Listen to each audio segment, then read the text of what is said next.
नमस्कार दर्शकों, बहुत स्वागत आप सभी का हमारे इस खास पेशकश में। मैं हूं आपके साथ अनीता उपाध्याय। दर्शकों, आज इस खास पेशकश के जरिए हम बात करने वाले हैं जैविक खाद की। वो इसलिए दर्शकों क्योंकि आप और हम ये जानते हैं कि हमारे किसान अधिक फसलों की पैदावार के लिए रासायनिक खाद का इस्तेमाल करते हैं, जो कि आपके लिए, हमारे लिए भी, हमारे स्वास्थ्य के लिए, पर्यावरण के लिए, भूमि के लिए बेहद खतरनाक है। इसलिए दर्शकों, हम सब के लिए ये जानना बेहद ज़रूरी है कि क्या रासायनिक खाद के विकल्प का इस्तेमाल हम कर सकते हैं और क्या है रासायनिक खाद का विकल्प। ये जानने और ये हमें बताने के लिए आज बेहद एक खास मेहमान हमारे साथ स्टूडियो में मौजूद हैं, जिनका परिचय मैं आप सभी से करवाना चाहती हूं। दर्शकों, हमारे साथ मौजूद हैं JU एग्री साइंसेज के वाइस प्रेसिडेंट सत्यजीत सिंह जी। सत्यजीत सिंह जी, बहुत स्वागत आपका कार्यक्रम में। नमस्कार, थैंक यू। दर्शकों, आप ये सब जानना चाहते होंगे कि आखिरकार क्या है रासायनिक खाद का विकल्प। तो सत्यजीत जी, क्या वाकई रासायनिक खाद का विकल्प है हमारे पास? बिल्कुल है मैम। अगर विकल्प है तो वो क्या क्या विकल्प हैं? दो तरह के विकल्प मौजूद हैं, एक जैविक खाद और दूसरे ऑर्गेनिक खाद। और क्या इन विकल्पों से हम फसलों की अधिक पैदावार कर सकेंगे? बहुत सारे किसान मानते हैं कि शायद नहीं ले पाएंगे, लेकिन ये सच्चाई नहीं है। रासायनिक खादों को कम करके और उनकी साथ में जैविक और ऑर्गेनिक खाद इस्तेमाल करके हम उतनी ही नहीं बल्कि उससे कुछ ज़्यादा पैदावार भी ले सकते हैं। और फसलों की अच्छी पैदावार के लिए मुख्य तौर पर कौन कौन से तत्वों की आवश्यकता होती है? लगभग 17 तरह के तत्वों की आवश्यकता होती है, लेकिन 3 उसमें से प्रमुख होते हैं, जिसमें यूरिया नाइट्रोजन देने का काम करता है और DAP या सुपर के जरिए हम फास्फोरस देने का काम करते हैं। ठीक है। और ये रासायनिक खाद DAP एवं सुपर खाद, इसका क्या विकल्प है आपके पास? इसका विकल्प वैसे तो कई तरह के मौजूद होते हैं जी। हमारे पास इकोमैक्स एक प्रोडक्ट है जो बहुत दूर तक जो तत्व गिरे होते हैं उनको पौधे को देने का काम करता है जी। क्योंकि जो फास्फोरस जो तत्व है ये जमीन में चलायमान नहीं होता, एक जगह से दूसरी जगह जाता नहीं है।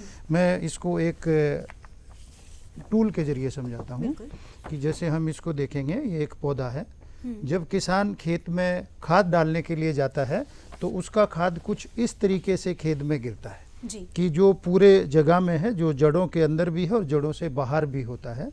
और जब पौधा खाद को लेने लगता है तो वो ये खाद तो ले पाता है जो उसकी जड़ों के अंदर होता है, लेकिन बाहर वाला खाद जो है वो बेकार चला जाता है। लेकिन जब इकोमैक्स डालते हैं तो ये दूर तक जड़ें जाके उस दूर गिरे हुए खाद को भी पौधे को दे देती है। ये काम इकोमैक्स का है कि जो तत्व जड़ों से दूर थे उनको जड़ों के अंदर ले जाके पौधे को प्रदान करता है। ठीक है। आपने जो ये रासायनिक खाद DAP एवं सुपर खाद का विकल्प हमें इकोमैक्स बताया है, इस इकोमैक्स से किसानों को क्या फायदा होगा? इससे सबसे बड़ा फायदा तो ये होता है कि खाद की मात्रा DAP या सुपर को 40% तक घटा सकते हैं जी। और चूंकि जब खाद घटाएंगे रसायन कम जमीन में जाएगा तो जमीन उपजाऊ रहेगी, उस पर बुरा असर नहीं पड़ेगा। और दूसरे अर्थों में हम कह सकते हैं कि कम खाद डाल के भी हम पैदावार ज़्यादा, यानी कि कम खर्च से ज़्यादा पैदावार ले सकते हैं। ये फायदा हमें इकोमैक्स से मिलता है। हम सभी जानते हैं कि फास्फोरस खाद जैसे कि DAP, SSP या NPK भूमि में चलायमान नहीं होते। इसके कारण जो DAP खेतों में डाला जाता है उसका केवल कुछ भाग ही पौधों को मिलता है, जो कि पौधों की जड़ों के पास होता है। जड़ों की पहुंच से बाहर का DAP जो फसलों को नहीं मिल पाता और मृदा में बचा रह जाता है, जो भूमि तथा भूजल को दूषित करता है और किसान की लागत भी व्यर्थ चली जाती है। रासायनिक फास्फेटिक खाद को कम करने का JU एग्री साइंसेज ने जैविक विकल्प खोजा है, जिसका नाम है इकोमैक्स। इकोमैक्स वेसिकुलर अर्बुस्कुलर माइकोराइजा है। ये एक मित्र फफूंद है। इसके हाइफा पौधों की जड़ों में एक जाल जैसी संरचना बनाते हैं। इकोमैक्स जड़ क्षेत्रफल को 200 गुना तक ज्यादा बढ़ाकर दूर दूर से पोषक तत्व और जल एकत्रित करके फसल को प्रदान करता है। इस तरह जो फास्फोरस व जल पहले पौधों की जड़ों से दूर था वो भी फसल को मिल जाता है। इकोमैक्स का उपयोग रासायनिक फास्फोरस खाद की प्रयोग मात्रा को 30 से 50% तक कम करता है। इकोमैक्स पौधों में सूखे की सहनशीलता को भी बढ़ाता है। इकोमैक्स का प्रयोग 4 से 5 किलो प्रति एकड़ की मात्रा से सभी फसलों पर कर सकते हैं। क्या आपके पास रासायनिक खाद यूरिया का भी विकल्प है? हाँ, यूरिया का भी विकल्प है। यूरिया खाद का सबसे ज़्यादा इस्तेमाल होता है जी। और इसका बहुत सारे किसान ज़रूरत से ज़्यादा भी प्रयोग करते हैं। तो इसके लिए हमने एक तो एजेटोबैक्टर, जिसको नाम हमने एजोमैक्स दिया है, एक राइजोबियम जिसको नाम हमने राइजोमैक्स दिया है। तो इन दोनों खाद के इस्तेमाल से हम हवा में मौजूद नाइट्रोजन, जो कि 78% होती है, उसको हम पौधों को दे सकते हैं। तो इस तरीके से हम यूरिया का भी आंशिक विकल्प एजोमैक्स और राइजोमैक्स के नाम से देते हैं। यूरिया का ये विकल्प एजोमैक्स और राइजोमैक्स, इससे क्या फ़ायदा किसानों को होगा? इससे एक तो यूरिया को हम 15 से 20% तक घटा सकते हैं। दूसरा, जमीन के लिए जैविक खाद बहुत अच्छे होते हैं, तो जमीन का स्वास्थ्य बहुत अच्छा रहेगा। और सबसे अहम बात यह है कि जो भी यूरिया हम देते हैं वो नाइट्रोजन को देने के लिए देते हैं। तो एक बार जब यूरिया डलता है तो 10 दिन से ज़्यादा वो नाइट्रोजन नहीं दे पाता है, लेकिन फसल को नाइट्रोजन की ज़रूरत उसके बाद भी होती है। जबकि एजोमैक्स और नाइट्रोमैक्स एक ऐसे खाद हैं जो पौधे की, फसल की पूरी उम्र तक उसको नाइट्रोजन प्रदान करते रहते हैं। ये एक बहुत बड़ा बेनिफिट एजोमैक्स और राइजोमैक्स से मिलता है। भारतीय कृषि में यूरिया खाद का इस्तेमाल सबसे ज्यादा होता है, जो फसलों को नाइट्रोजन प्रदान करता है। हमारे आसपास की हवा में 78% नाइट्रोजन होती है, जो यूरिया का शुद्ध विकल्प होती है। लेकिन पौधे चाहकर भी इसका इस्तेमाल सीधे नहीं कर सकते, परंतु कुछ सूक्ष्म जीव इस हवा में उपलब्ध नाइट्रोजन को सोखकर फसलों को आसानी से उपलब्ध करवा सकते हैं। JU एग्री साइंसेज ने इन सूक्ष्म जीवों को किसानों तक पहुंचाने के लिए एजोमैक्स व राइजोमैक्स उपलब्ध कराए हैं। राइजोमैक्स पौधों की जड़ों में रहने वाले बैक्टीरिया राइजोबियम पर आधारित जैविक खाद है। हम सभी किसान भाइयों ने दलहनी फसलों की जड़ों में गांठ जैसी संरचना तो देखी ही होगी। इसमें ही होते हैं राइजोबियम बैक्टीरिया, लेकिन ये सक्रिय अवस्था में नहीं होते हैं। राइजोमैक्स इन बैक्टीरिया को पूर्ण रूप से सक्रिय करता है तथा वायुमंडलीय नाइट्रोजन को पौधों को उपलब्ध कराता है। राइजोमैक्स का प्रयोग सोयाबीन, मूंगफली व दलहनी फसलों में किया जा सकता है। एजोमैक्स एजेटोबैक्टर बैक्टीरिया पर आधारित जैविक खाद है।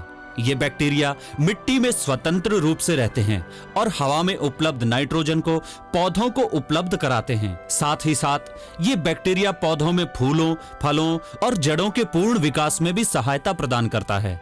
इसे सभी प्रकार की फसलों में जैसे गेहूं, धान, मक्का, कपास, सरसों, फलों व सब्जियों इत्यादि में प्रयोग किया जा सकता है। एजोमैक्स व राइजोमैक्स का उपयोग बीज उपचार के लिए 10 ग्राम प्रति एकड़ बीज में मिलाकर प्रयोग करें। अब हम आपसे चाहेंगे कि क्या आपके पास ऑर्गेनिक विकल्प भी है? जी अनीता जी, हमारे पास ऑर्गेनिक विकल्प में फुलडोज नाम का एक खाद है जी। जो पौधे के अंदर जो भी तत्व उसके अंदर पहुंचते हैं उनका सही तरीके से इस्तेमाल करके पौधे को एक एनर्जी देता है, जिससे पैदावार में इजाफा होता है।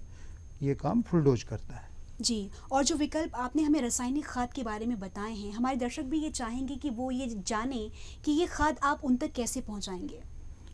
इसके लिए हम बहुत सारे प्रोग्राम पूरे देश भर में चलाते हैं जी। हमने एक JU जागरूक क्लब का गठन किया है, जो पूरे देश के अंदर हमारे बहुत सारे मेंबर JU जागरूक क्लब से जुड़े हैं।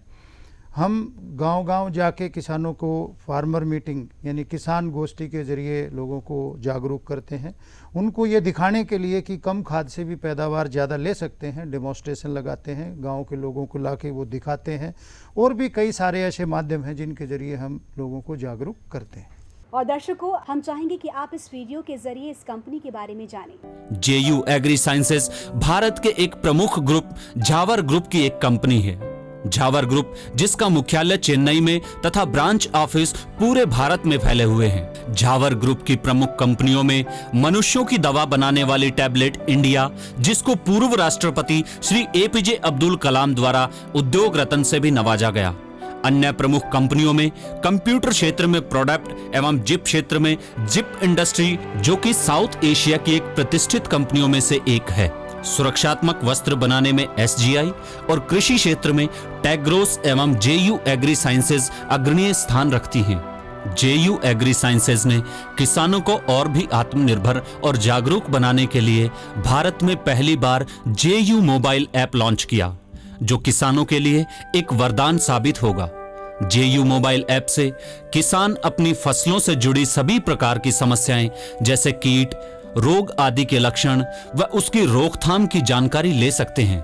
तो अभी आपने देखा JU एग्री साइंसेस कंपनी के बारे में। दर्शकों, आप सभी से हम ये उम्मीद करते हैं और ये आशा करते हैं कि आप रासायनिक खाद का कम से कम इस्तेमाल करें और इस बात पर अमल करें जो आज हमें सत्यजीत जी ने इस कार्यक्रम के माध्यम से बताई हैं। फिलहाल हमें आप दीजिए इजाज़त। नमस्कार।